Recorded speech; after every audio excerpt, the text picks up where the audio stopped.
in at the conclusion of the collection, and also your two specimen tubes that you will be splitting the specimen into those tubes A and B. Set those off to the side until the donor comes back with the actual specimen. Now, you will go over the collection procedure with the donor, ensuring that they understand all the instructions. You can have the instructions printed out and laminated for the donor to read prior to the collection. I usually take a Sharpie and mark the 45 milliliter line on the specimen cup so that the donor has a good indication of how much urine they need to collect into the cup. I then tell the donor to take the cup into the restroom and provide 45 milliliters of urine into the cup. They are not to wash their hands and they are not to flush the toilet during the collection process.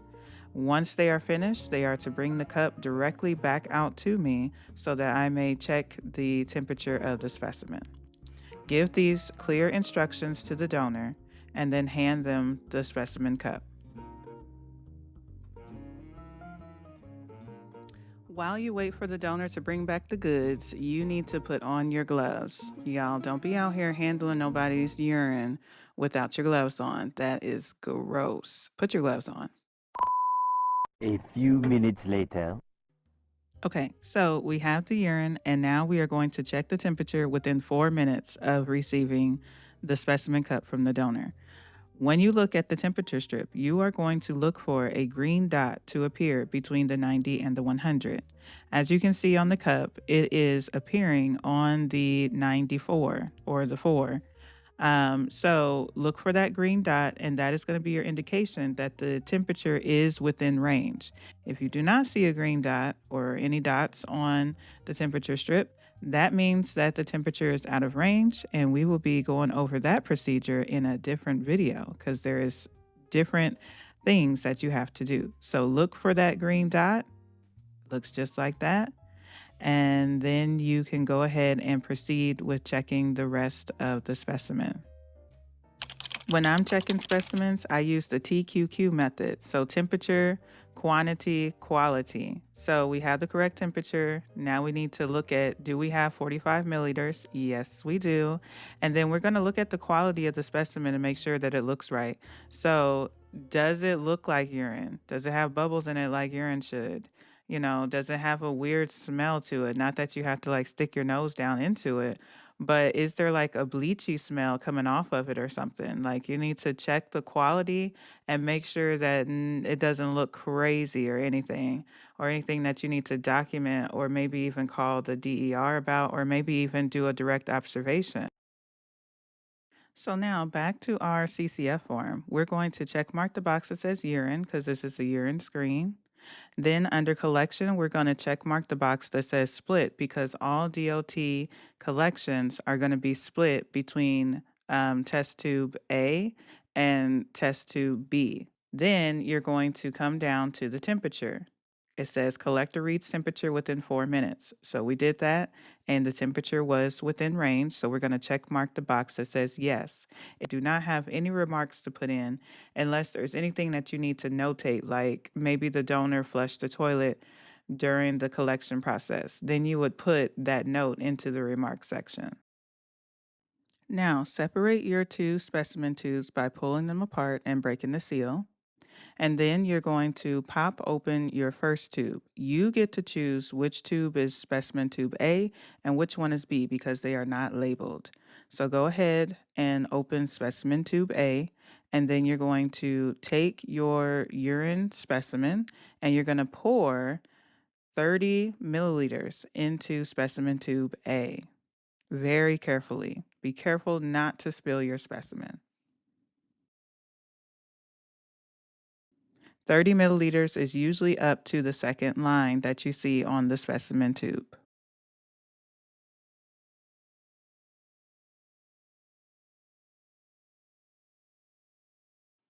When you close your specimen bottle, make sure you hear the popping and the snapping sound to ensure that it is secure. You do not want your specimen to leak out into your specimen bag. That will result in a fatal flaw. Now, in specimen 2B, you're going to pour up to the 15 milliliter line.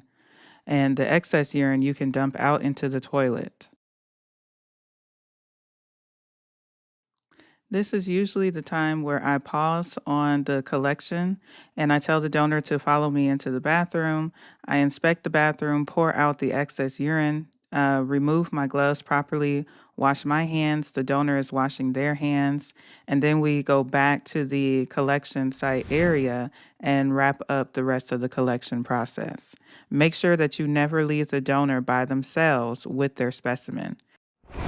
Step number 3 is labeling your specimen bottles. So now you're going to take label A and you're going to gently peel it off from the bottom of your CCF form, and you're going to place that label directly in the center of the cap.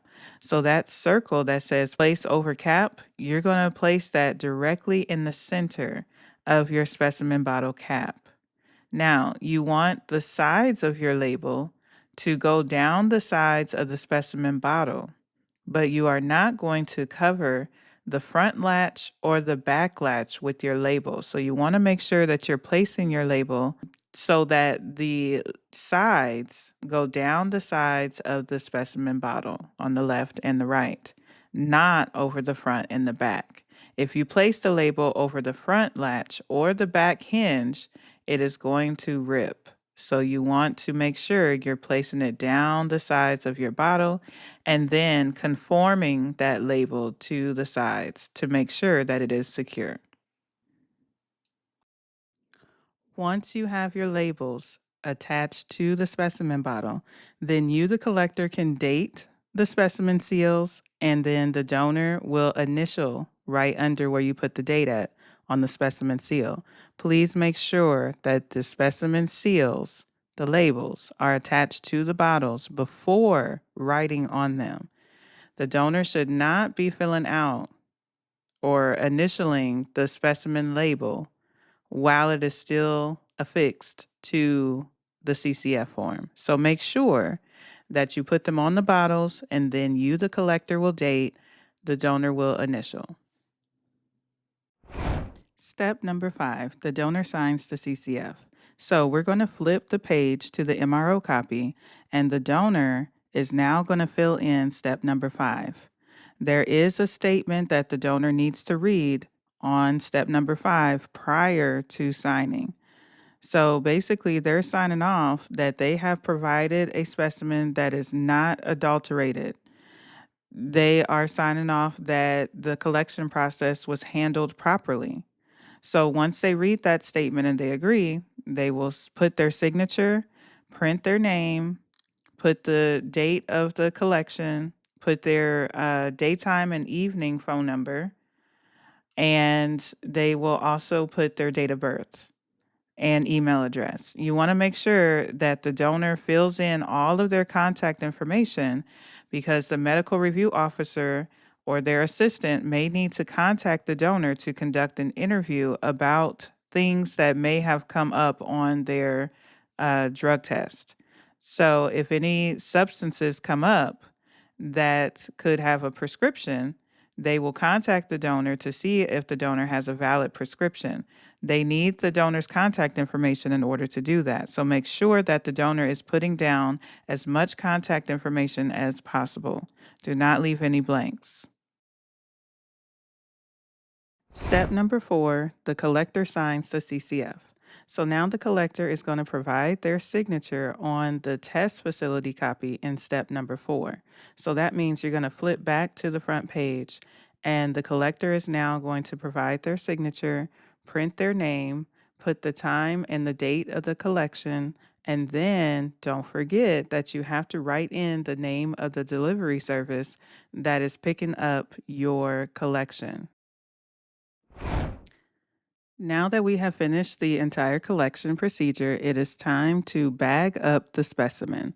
The donor should still be present during this time because the donor needs to witness you putting their specimen into the bag and sealing the bag closed. So, first, we're going to detach our front page or detach our pages of our CCF form so that we can take the front page and place it into the bag. Once you have done that, you are going to fold the paper in half, and then you're going to fold it in half again into a small square. You want to make sure that the specimen ID barcode at the top right is facing outwards. So when you place it into the back part of the bag, the barcode is visible through the bag. So with your specimen bag, you're going to have a front opening that has absorbent material in the front. That is where your specimen tubes are going to be placed, right there with the absorbent material. The back flap is where your CCF form is going to go. And you want to make sure that the barcode is facing the back side of the bag. So you go ahead and put your form right into the back flap with our barcode facing the back side of the bag.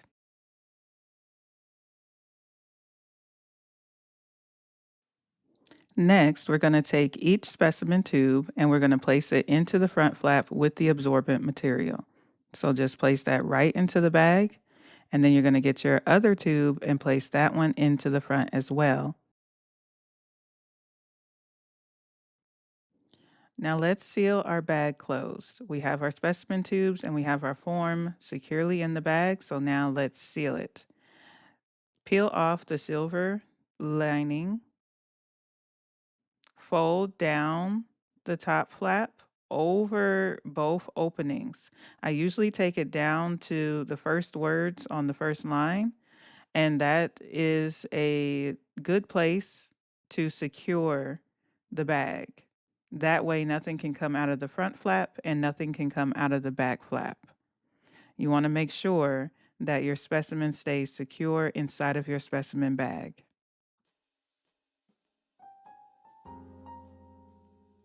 Woo, we have made it through the full collection process, and now it's time to just distribute the rest of the copies of the CCF form to the right individuals.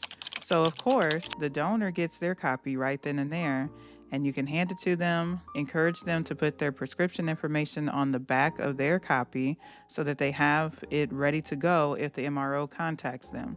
Then from there, you're going to distribute the MRO copy. You can fax that over to the MRO. You have to do that within 24 hours. And then you're going to fax the employer copy within 24 hours directly to the DER. And then your collector copy goes into your filing cabinet for at least the next 30 days after the collection.